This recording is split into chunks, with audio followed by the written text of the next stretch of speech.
Okay, you guys, it is 10 o'clock, so we're going to go ahead and get started with our online testing and aware webinar this morning. This is brought to you by the Data Solutions team. I don't know how many of you we have met in person. You know, this is not our typical way of doing a lot of training. We like to be face to face with you guys, but obviously in these circumstances, we're going to do the best we can. My name is Amber Jones. Co-hosting this webinar with me is Donnie Cash, and our contact information is up there.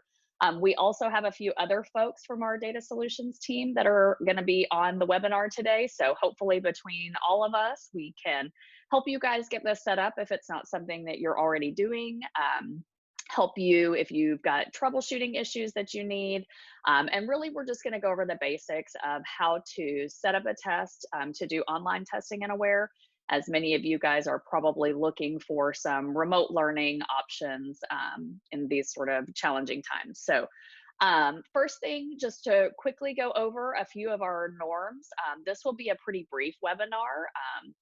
Like I said, we're just going to go over the basics of online testing. I will give you guys a contact information at the end of this webinar so that if you need maybe some technical assistance to get this set up in your system, if you need some more in-depth training, you know, very specifically to your situation, we are happy to do that as well. If you do have questions as we go on through this webinar, if you guys would use the chat feature, that would be really helpful. Donnie and several people from our team will be manning that chat feature. So if you've got some questions that come up, or if you need me to go back and maybe show something, or you know, anything like that, if you guys will use the chat and let us know, and we'll have somebody keeping an eye on that and letting me know if I need to stop and go back or answer some questions or things like that. We are really excited that you guys are here today. We're going to go ahead and get started. I'm just going to briefly go over the agenda for the day. Like I said, it's a pretty brief agenda. We are just going to very briefly go over creating tests and aware. Some of you may be very familiar with that. You may already be using the tests that we have in Aware to do paper pencil administrations. The process of creating a test is the same if you're doing online testing, but I am going to just briefly go over creating a test in case you haven't been in Aware recently. The test creation process looks just a little bit different than it has in the past. And then for any of you guys that are currently building quick keys or things like that and haven't been in the habit of actually creating your test in Aware's test builder, we'll talk about that. Then we will show you guys how to preview the items as if students were seeing them online so that you get an idea of what those items will look like, how they play back using some of the text-to-speech features or things like that. So you can have an idea as you're building the test what is, you know, what that's going to look like when students experience it. Then we'll cover how to administer the test, so how to start the test online and get that going for kids, and then the designated supports as well. So some of you know and have been following Eduphoria's updates. They recently released the text-to-speech feature. So that is something for your students that need that oral accommodation, would be very helpful in this online testing environment. And like I said, then we'll show you at the end where to kind of go and get some additional help, or if you need resources, or if you need to talk to somebody one-on-one for that technical assistance, we'll give you some contact information as well. So without further ado, I'm going to go ahead and switch over to our live demo here. And we are going to start in Eduphoria Aware. I'm just going to start from the very beginning here. So if you are, and I'm logged in as a teacher, so I realize some of you guys on this meeting today may be administrators, you may be principals, so your rights and roles may look a little bit different, cause your screen to have some options that my teacher login does not have. So if you at any point have some questions or want me to talk about that, just throw that in the chat as well. But when I am logged in as a teacher and I want to create an assessment for students, any kind of assessment, obviously for the purposes of today, we're really talking online, but this goes for anything. when you click on the assessments tab over here, you're going to be given these options. And this is what I mentioned earlier. So some of you, if you haven't logged in recently, may not have noticed. But you used to have the option to go through a wizard kind of at launch. You would create a new teacher test and you'd go through several wizard screens and answer some questions. Eduphoria is moving away from that. So now when you open up the assessments tab, you get these assessment options over here. You can still do your creating a new teacher test the old way. They're calling that the legacy.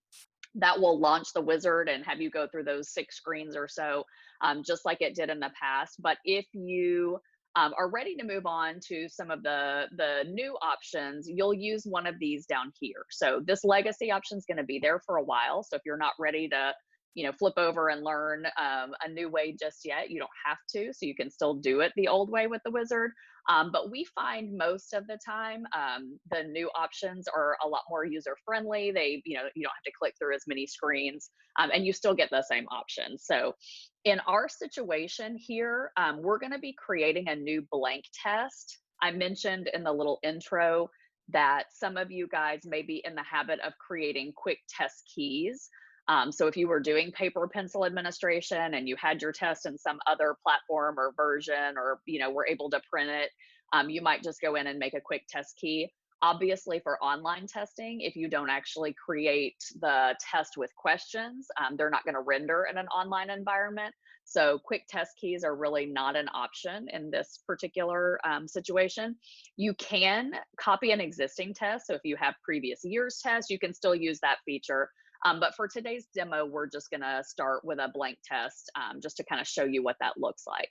So when I click on create a new test, instead of taking me to the wizard, this now will give me a little general information screen that allows me to set up all of those options that I used to do in the wizard. So it asks me for a title of my test. Obviously, you would want to use some sort of naming convention that's going to make that really easy for you to find that later. We're going to set our subject area.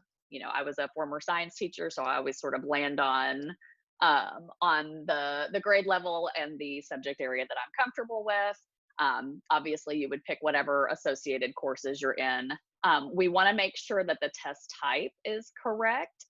So for right now, I'm going to leave that as a teacher test. I will talk just a little bit later if you guys are doing this in Teams, what you might want to change this to once that test is created so that everybody has the ability to edit like a team test. And then we want to make sure that we add a course. That way, that we've got standards that are associated with this particular test. This is also what tells your item banks what questions to make available when you're creating a test. So it's really important that any of the courses that you want be associated here. So in my instance, it would just be one grade level. There may be an instance where you might want a couple of courses if you're, wanting to go back and maybe do like a pre-test or a little diagnostic or something like that. You may want previous grade level courses, but make sure you add whatever you need here. And then over here on the performance levels, that is what tells the data analysis portion of AWARE what the cut points are for each of those. So you want to make sure you have those set. If you are doing this as a campus or a district assessment, those of you that are administrators, those will be defaulted based on the test type that you select up here. So if you're creating this for an entire district, you may already have these cut points set, but as a teacher test, you have to set them yourself. And then you'll generate the test. So that just gives AWARE kind of the basics of whatever the test is. You can always click over here to this general tab. So if you need to change something, maybe you want to make the title something different, or maybe you accidentally clicked the wrong grade level or something, you always have the option to go back and edit that if you need to. So once you get to this screen right here, this is just like building any other test. So online testing in the test building part doesn't look any different than building a paper pencil test. In the new test builder, obviously, if you want to add questions, you're going to come over here. You've got options to create a brand new item. So if you want to write your own items, so maybe you're teaching a course that doesn't have item bank items, maybe it's an elective class or something like that. And you need to just be able to write your own quizzes, maybe add your own items. You can certainly do that here. It just brings up a little editor. You can do all the things in here like add pictures, add tables, do formulas, all of that stuff. But you would basically write your own question here. And then your other option, of course, is to search your available item banks. And then using the item banks, you would then go pick your standards. Let's just say, for example, I'm doing this one right here. And then it's going to bring up all the different questions that I have available through my various item banks. And I can go through and sort of shop like I'm shopping on Amazon and pick the questions that I want. If I'm ready to add that question, I'm just going to come over here. I'm going to add these questions, et cetera, et cetera. You can also use the filters over here. So let's just say I want to make sure I have a numerical response. That would be one where kids would have to calculate a number, come up with an answer themselves. I can filter that way. I can do constructed response. So maybe I want to have an actual writing question. So I already have one up here. Let me do this one. And then you have the option to just filter it by multiple choice only. So it really kind of depends on the type of standards you're trying to assess, what's going to give you the most information about your students. For today's purposes, I specifically added each of these question types so that you can kind of see what that renders in the online environment. So you can kind of see what a numerical response looks like, what ones where kids would type their own answer in a constructed response. But you have lots of other filters that are options over here as well. If you're not very familiar with how to build a test in Aware in general, that's certainly something you can reach out to our team, and we would be happy to do a little virtual training for your staff as well. All right. So once I click add to test, I'm going to now have all of those questions that I just went shopping for sort of in my item bank selections. Again, you can go in and write your own questions. So really the purpose of this training is not to show you how to build a really quality assessment. It's really to demonstrate the features of the online testing. So once we have built our test, let's just say this 5-question quiz is ready to go. I like the questions, I like where they are, I like the order of them, all that good stuff. But I want to see what kids will actually see once we put this out in an online environment. You know, that sometimes has in the past been a little bit of a challenge. If you've ever done online testing, you had to go log in as a kid and see that. Eduphoria has recently released a preview of the online testing, and that is found over here in the administration tab. So I'm currently on the questions tab. So I'm going to come over here and I am going to click on the administrations tab. And the preview of the test is kind of a little bit hidden. It's not labeled or anything, but it is this button right over here. So if I hover over that little magnifying glass, it's going to say preview online testing. So that's something that I would make a little note of if you're taking notes with us today, is that it's not really labeled. It doesn't kind of make it really visible for you, but that's what this button right here is the ability to now click on this and see what is the test going to look like when I actually go in there and have students look at the test in an online environment. So once you get here, this is what it would look like for kids. So when kids actually log in and start to take the test, this is what your test that you've just built is going to look like. You can kind of see the question is over here. The answer is over here. So if I am ready, you know, to put an answer for the question, I would type it in over here as a student. You can go next. You can see what the constructed response would look like, and so on and so on. So you can kind of see how it all renders, make sure everything looks good, make sure that, you know, there's the answer choices and everything line up with what you thought you had in your test builder. So this is a really nice feature. It allows you to go through and see it. The other thing it does is give you the ability to try out some of the options. So for example, if I wanted to see what kids could do if they highlighted, you can actually use this just as kids would be able to use this. So I can go clear that highlight. I can do the speech.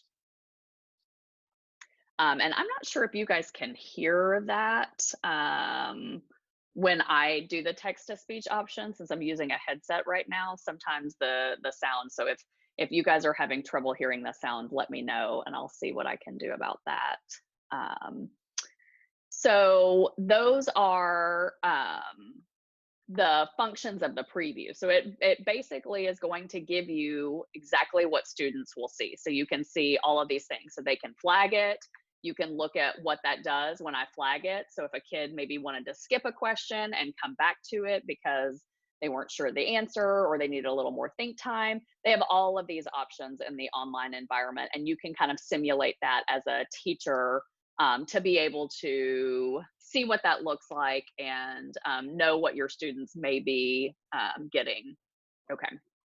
So Donnie just told me that you guys can't hear with my headphones on. So I'm actually going to disconnect my headphones for a minute so that you guys can hear the text to speech, and we'll see if that works. All right, so let me try that again.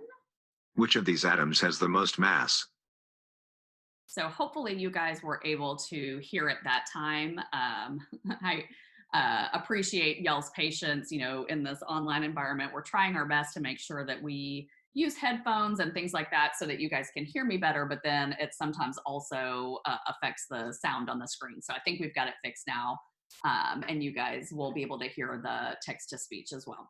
So that is the preview function and that is in the test builder. So when I'm building my assessment, a really good practice is for you to build the assessment, come over here and check that out. Make sure that this is what you want it to look like.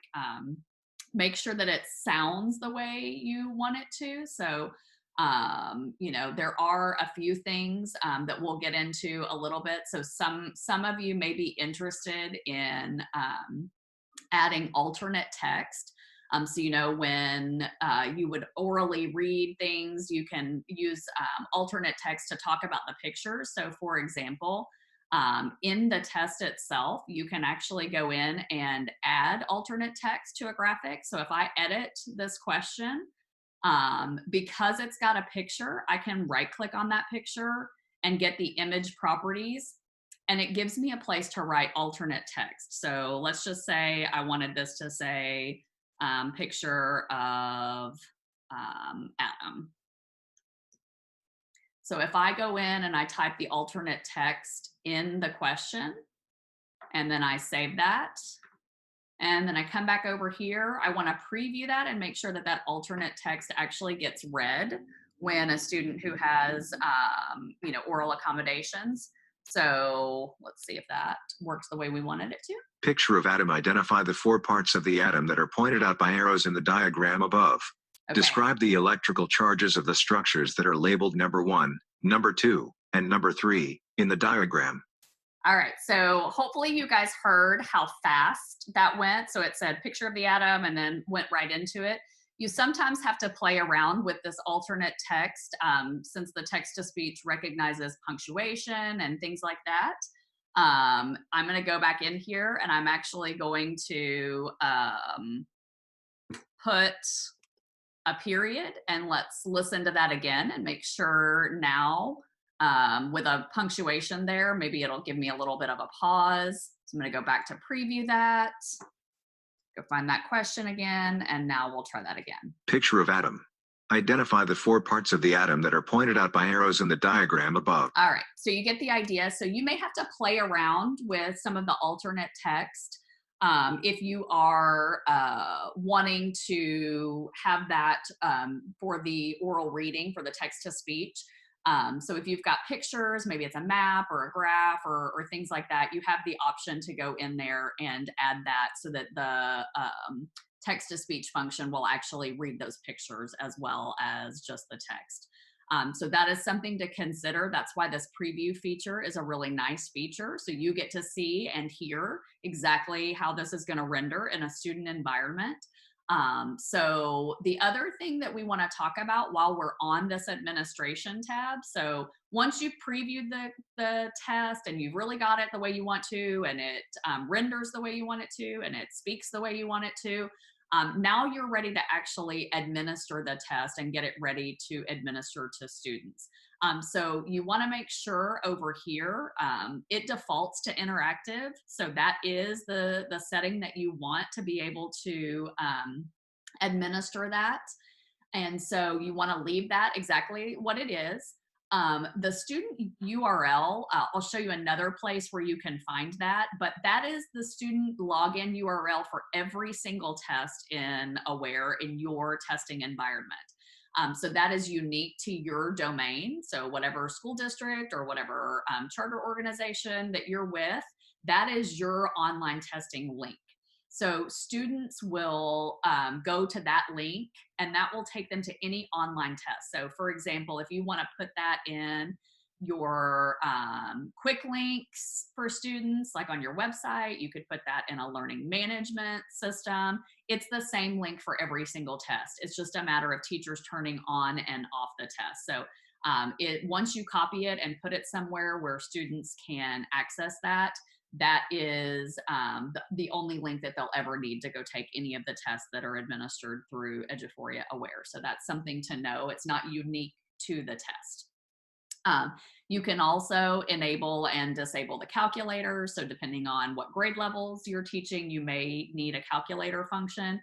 If I turn that on, it gives me my options to have either a basic or a scientific calculator. So if I were doing the science test, I might just leave that at a basic for function calculator. If I were teaching some high school courses, I might want the scientific calculator to be added. So all of those settings are available to you here. And that gives you the options to enable a couple of those supports as well. The other thing that you're going to want to think about is if you are creating these tests with multiple teams of teachers, so if you need multiple people to edit them or create these tests together, you may want to make this a team test. So again, if you're not super familiar with making tests in Aware, if you make a teacher test, you are the only person who sees that test. Nobody else can find that. Nobody else can edit that. So if you need to do some collaborative assessments, you're going to want to make this a team test and then share it with anybody that's on your team. That gives anybody who's on the team the ability then to edit the test with you. So if you're not familiar with how you do teams in either Forethought or Aware, that is something that we can help you with. Our help desk would be available to help you set up a team and edit that team and make sure you have all the right people together. Another point about team tests versus teacher tests. Teacher tests are, the data is only viewable by that single teacher. Once you make that a team test, the administrators, whether they're campus administrators or district level administrators, can also then see the data for that test. So if you're trying to make, say, a common unit assessment at the end of a particular unit, and your principal wants to be able to look at that data and see, how things are going and if there's needs for intervention or whatever, you would want to make that a team test so that administrators could see that data as well. So I'm going to pause just really quickly and make sure there aren't any questions about sort of that building a test and previewing those two agenda item bullets. And I'll double check the chat and make sure. I know Donnie and Courtney have been kind of monitoring that for us, but let me just pause and make sure that you guys don't have any questions you need to throw up in the chat before we move on to actually administering the test and getting that started.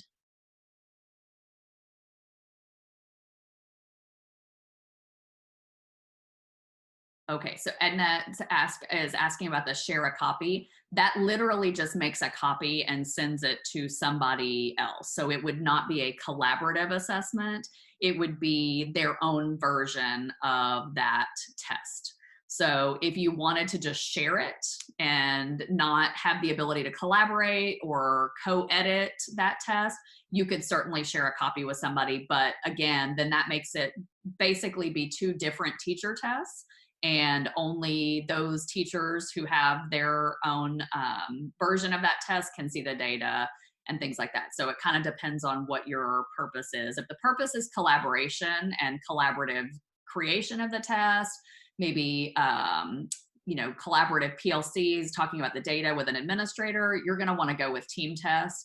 If it's a situation where maybe you already have an existing test and you've got a partner teacher who doesn't have an assessment and you just want to share a copy with them, you would use that share a copy instead, but they would not be able to then edit your test. Great question.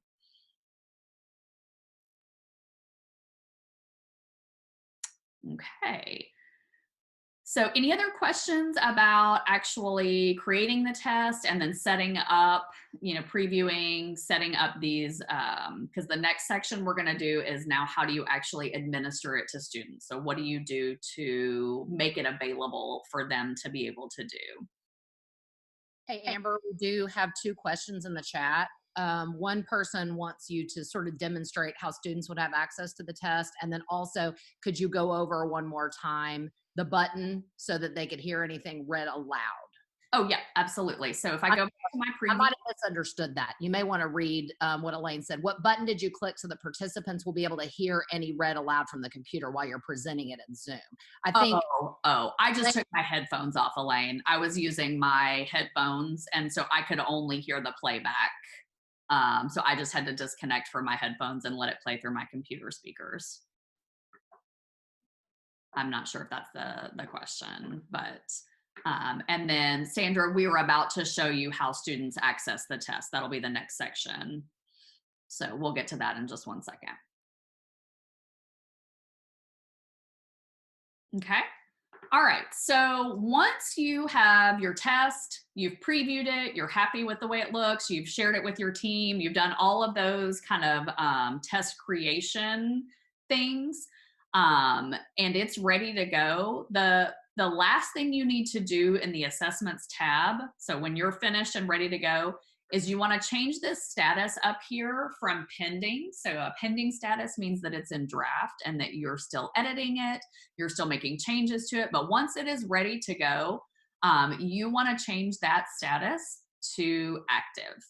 So once you change the status to active, that means that test is no longer being edited. It's ready to go. There's nobody adding questions or editing questions or doing any of that stuff. That means it is active and it's ready to be administered. So that is sort of the last step on this assessments tab. Once you create the test, making sure that you change this to active. If you do not change it to active, here in a minute, when we go to administer our online test, it is not going to, it's not going to show up in your list to be able to start for students, okay? So that is an important little last step, so make a note of that. Once you've done that and you've made it active and it's ready to go, you are going to go find that test to administer where you would normally find bubble sheets if you were printing. So that's actually on the Analyze tab. So we're done with the Assessments tab. We're moving on now to the Analyze tab, and you'll see up here at the top, you'll see a little button that says Tests Available. So it's the same place where you would go to print bubble sheets if you're in the habit of doing paper pencil administrations of Aware. It's also where you're going to set this up to start the online testing. So I'm gonna search for my test just because we have quite a few in our little demo site. So again, the better you name your test, the easier this is gonna be for you to find. So I'm gonna find this online test demo that I just created. And you'll see over here, I have several little icons.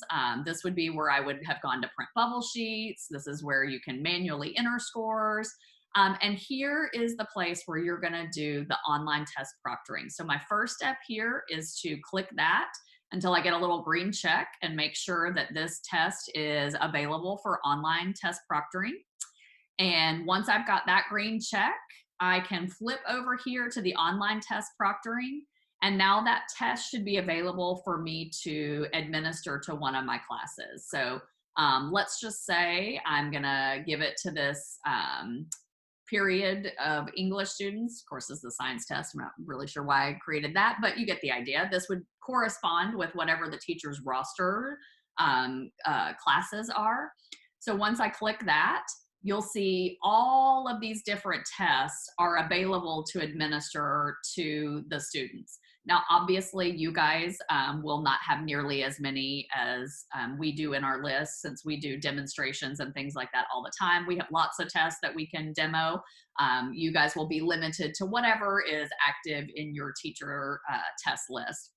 So you see, because I had that test available and I clicked that it was available for online test proctoring, it shows up in my list. And now I get the option to turn this online test on for all kids or just for certain students. So for in our current situation, likely you guys are going to be selecting all and making this available for every student. If you were doing this in a classroom setting, you might actually only be doing online testing maybe for kids who needed those designated supports. So you may not be doing it for everybody. So you do have the ability to go unselect students. So let's just say for some reason Colby was not ready to take that test. We didn't want to make it available. Maybe he's, a little bit behind, and so he needs some more instruction before he's ready to take the test. You can uncheck down to the individual student, or you can just select all and have the entire class have that made available for them. So once you've got everybody selected who you want to have the test taken for them, you have to come over here and hit play. So that means now you saw over here where that changed from unavailable to available. So let me show y'all that one more time. So if I hit the stop button, see now it still says it's unavailable. So even though they're checked, I haven't actually started the test, so to speak. So once I'm ready for kids to have that test and be able to take it, I can go in here and I can hit play. And now you see that little indicator over here change to available. And that means that it's now available for students to take the test.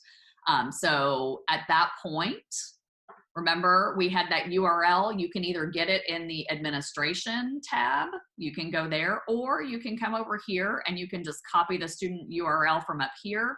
And remember, it's the same URL for every single test. So the students would just, let's see if I actually have a demo. The students would just go to that URL. So you saw I copied it in my browser up here. They would enter their student ID and whatever password the district has set up. And if you are unsure how to set up district passwords or passwords for students, that's something that our help desk can help you with. So that would be something that you guys can call and they'll work with you to get default passwords set up. So that link, remember, is the same. So you can create a quick link. You can put it in a Google Classroom as a link. You can do all kinds of things, make it a tiny URL and where kids can just click on it. They don't need anything except a browser. So it'll show up in whatever browser they need. Once they type in their student ID and their password, they would log in, and whatever test was available for them to take would show up here. Now I've picked a student that's not in the test that I just did, but if that student had any test available that a teacher had started, it would show up in this list and you'd be able to click on that and actually start the test. So that's what students will do, is they will go to that link, they will type in their user or their student ID number, excuse me, and they will then have a list of tests that are available. So let me show you. Here's another student. All right. So here is a student, Colby. Y'all saw he was in my class list. So technically right now, Colby has 5 different tests that have been started and are available for him to take. So if I'm Colby, I would select this test. and then I would be able to go in there and take the test just like you saw earlier. You'll notice that Colby doesn't have any designated support, so he doesn't get that little text-to-speech like you saw in preview, but he does get the calculator because I set that up. Whoops, sorry, kind of in the way. So that is what the kids will see, basically what you saw in the preview, minus some of the designated supports if they do not have those turned on for them. And in the administration, I didn't turn any on at this point, so you didn't see that. So that's what it looks like for kids. Hey, Amber, can we pause for just a second? Sure. We have a lot of questions coming through the chat, so I'm going to answer just a couple of them briefly because I'm answering them in the chat, but sometimes you don't see it because it's not coming to you directly. So the number one question is, will we record this? The answer is yes, it's being recorded. You all will get a link to the recording. The second FAQ that I'm seeing is, how do students log in? Students log in through the URL. Amber showed you, you can get it on the test available section where she was just a second ago, but it's also on the administration part when you're actually creating the assessment. So they can get that either place. The next question that's come up a couple of times is, do they need an app? The answer is no. This is all web-based. So all they need is access to a browser. The last FAQ that's come up is, how do we set up their passwords? This is set up through the district will set their passwords up. And the very last slide, we're going to suggest this. If you need some individual assistance with getting online testing up, we're going to give you an email and a phone number, and one of our support specialists can help you get that set up, find out where the password is input for students and all of that stuff. So it's going to be one of those things that we will set some appointments up with you guys throughout the rest of today if you need to get this set up ASAP. So just make sure that you guys understand that all of this is web-based. You don't need an app. You just need to copy that URL and put it somewhere. So some have asked, can we do it in Google Classroom? I think Amber answered that live, but we also answered it in the chat. Yes, you can put the link in Google Classroom. So Courtney, jump in if there's anything that's kind of an FAQ that I have not covered really quickly.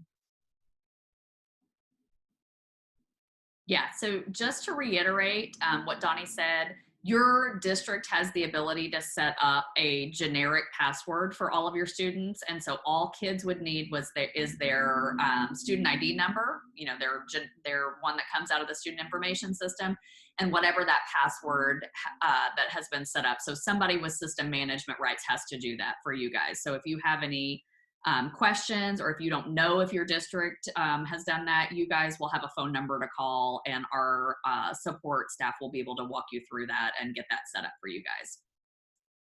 So once that's all set up, kids just go to that link every single time, and whatever test has a little available green button by there will be available for them. So that's sort of a practice of maybe a best practice in this online environment that you guys may need to think about just a little bit, is any teacher who has gone in and created a test and hit this green play button, that is then available for students. So our recommendation is go ahead and get it set up, meaning go ahead and check all the kids that you want to be able to take the test, but don't actually go in and click this play button until you are ready for students to have that test be active and live, because it's going to show up in their list. And if they've got a math class that started their test, and an English class that started their test, and a science class, that all is going to show up. Oops. Oh dear. That is all going to show up on their list. I don't know what happened to my little desktop there. There we go. So just kind of keep that in mind, maybe some communication procedures about how you set up those tests.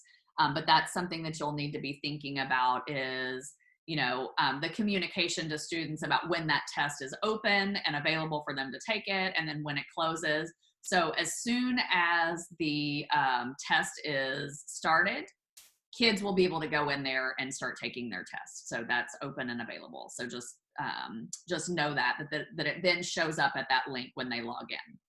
All right. The other thing that you can do from this screen is set up students with the designated supports. So if, for example, you have kids who have accommodations and they need them, Let's just say Colby was a student whose IEP required oral administration. I can click on those supports. I can come in here and I can turn on that text-to-speech feature so that Colby will then have the ability to have that test read to him.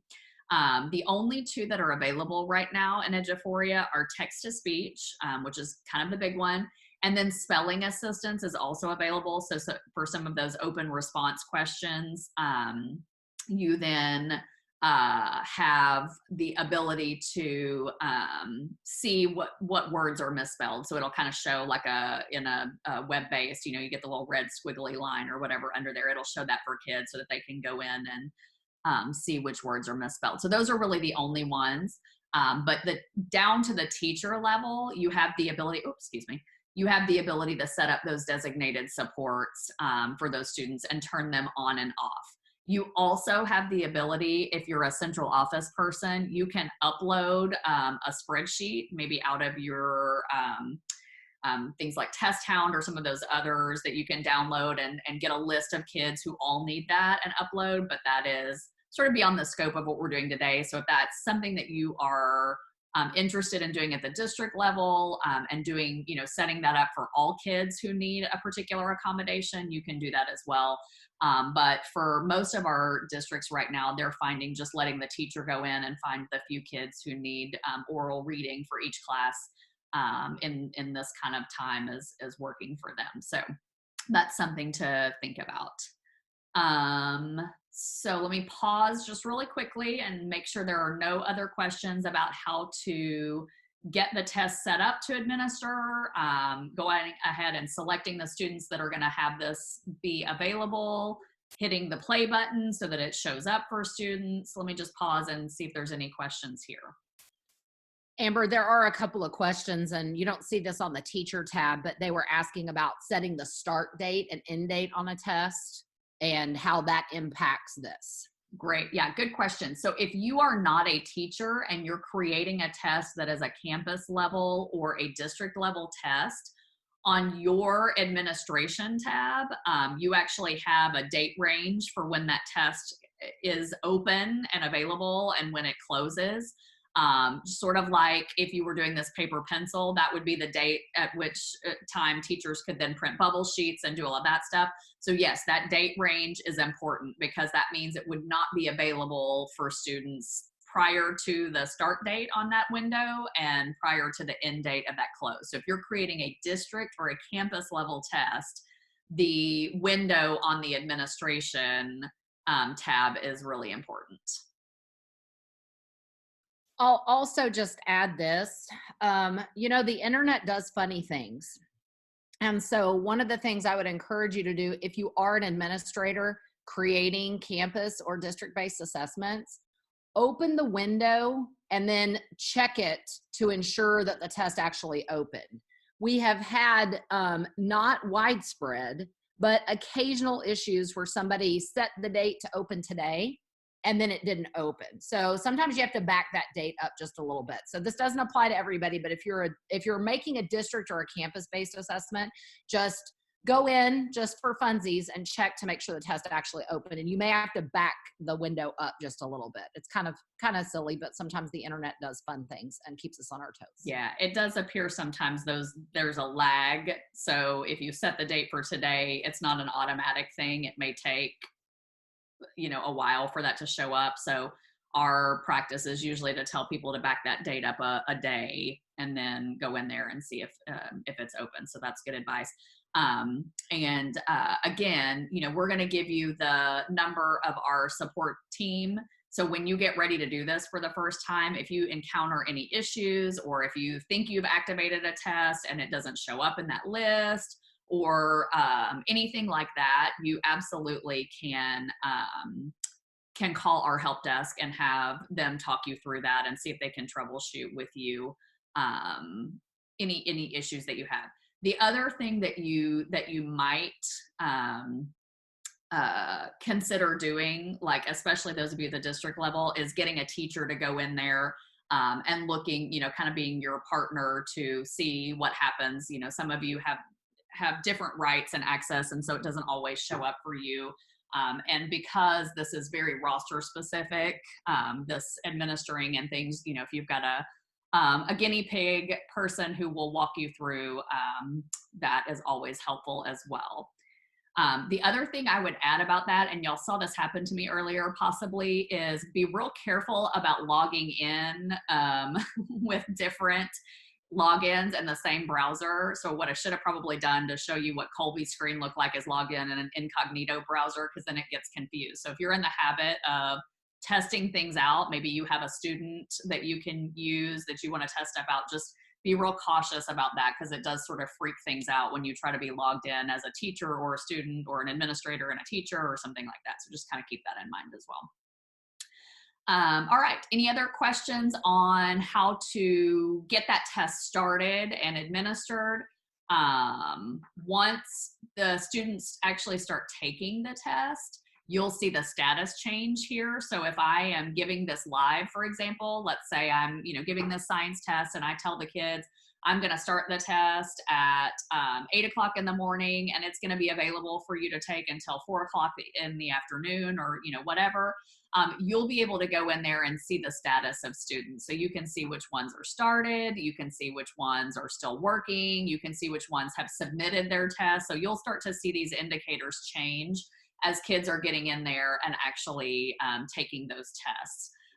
You also have the option to force submit. So if a kid gets all the way through the end of the test but forgets to hit the submit button, you can submit it. That sort of shuts it down and forces it to be submitted so that it then shows up in the data. So if you're missing data from a kid, when you start to go in there and analyze your data, it could possibly be because they forgot to actually hit submit. So you can go in there and fix that as well. All right, so I think for that particular section, that's pretty much, we've talked about how you create the test. We've talked about how you preview the online test. We've talked about how you make it active, and then it shows up in your list of tests available over here. We've talked about how you then have to go in here and turn the online test proctoring on, and then that gives you the ability to go in there and start assigning this to particular students or classes of students, start the test, and then that sets them up for them to be ready to go. Once you've administered the test and kids have submitted, the data in Aware looks exactly like the data you would get from Bubble Sheets. So everything after kids have submitted that test looks exactly the same. So there's nothing else in there. Oops, excuse me. I've got two screens here, so I'm having a little trouble getting my mouse going. There's nothing else after that that looks any differently. So you don't analyze the data any differently. It is just about the administration and how kids access those questions. So I'm going to flip back over here really quickly. Amber, hang on just one second. Sure. So this is a question that's come in, and I just wanted to sort of have you address it real quick. It's about the test available thing. So the question is, if I create an assessment, will I be able to see it in test available? And not every user has test available. So just, can you talk about that really quickly? Yeah, why absolutely. a user would not see a test in test available? So if you are an administrator and you don't have rosters, you are not going to be able to see that test available button, because that is dependent on you having a class available for you to administer that test. So if you're a district administrator and you create a test and a district assessment, and you come over here and you click on your Aware and you don't see a test available, you're not going to see that because you don't actually have kids to administer that test to. So that would be one of those situations where I would maybe call a teacher that you can talk through and make sure they see that test. If you have impersonation rights for your district, you could also just impersonate that user and then go in there and look to see if that test is available for them to administer.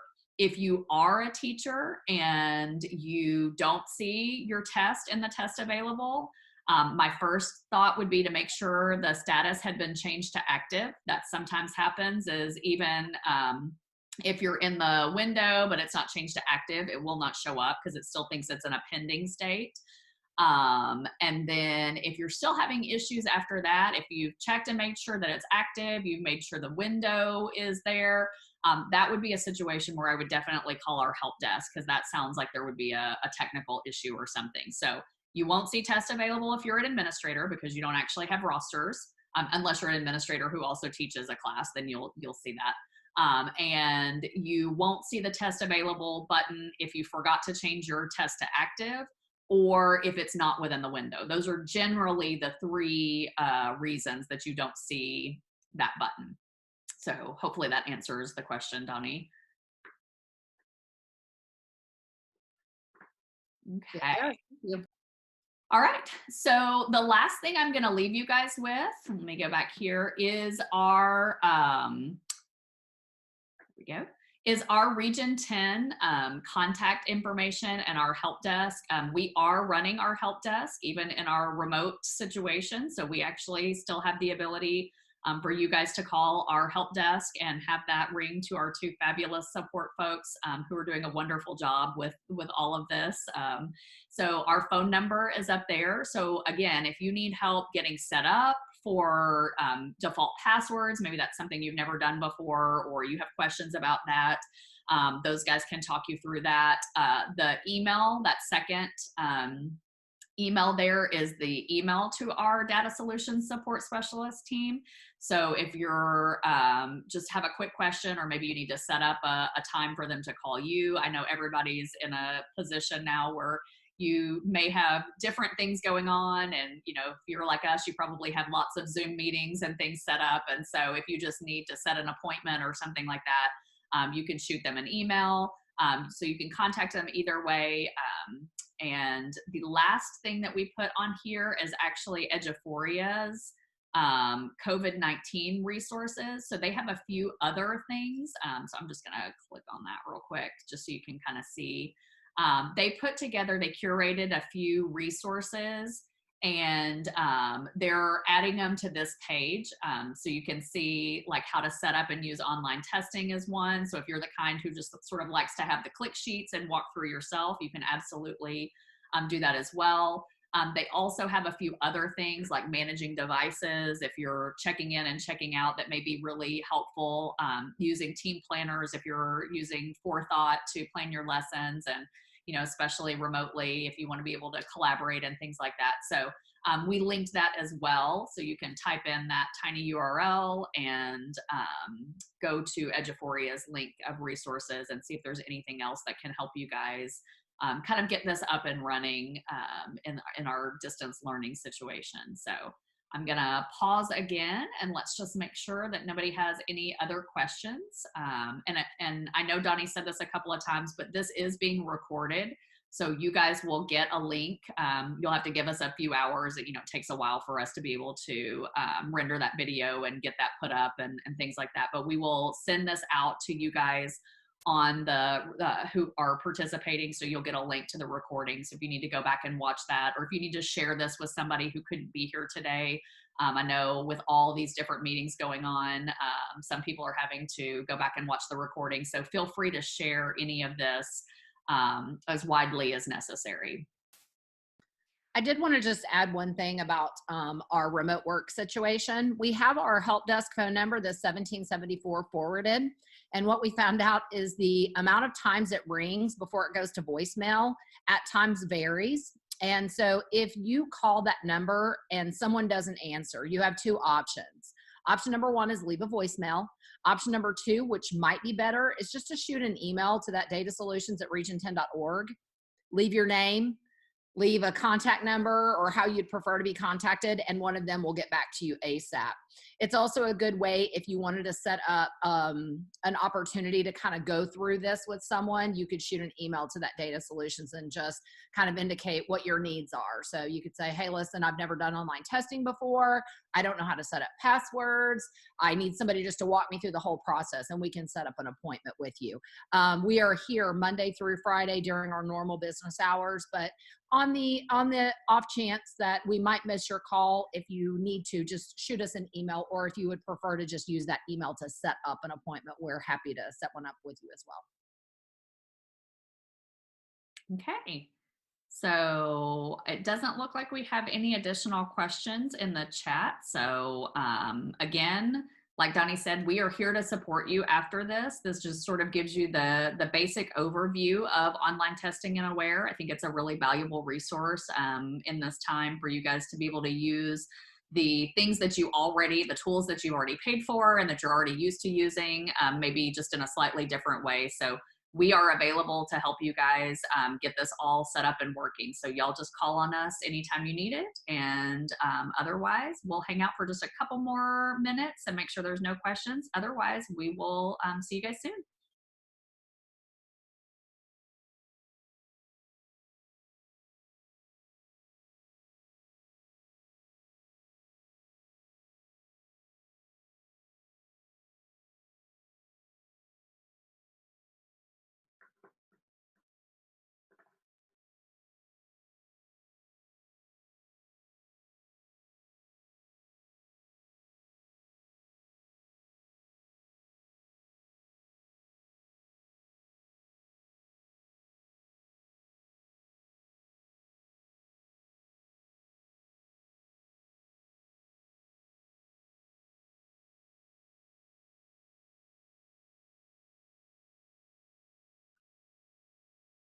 The question is, I didn't sign up for the Zoom. I just clicked in. Will you have access? Once you clicked in, yes, everyone who's on here is basically then registered. And so you'll get the link. Yeah, great point. If you guys somehow don't get the link after this, our email addresses, let me go back in and put that up really quickly.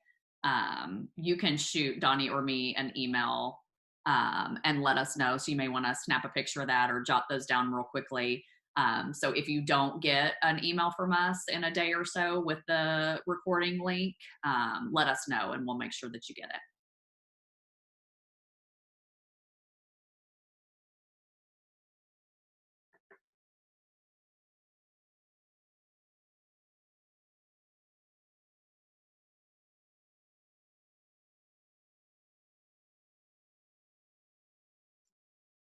Okay, looks like we haven't had any questions in the chat for a little while, so I'm going to go ahead and end this meeting. You guys have a wonderful day. Oops.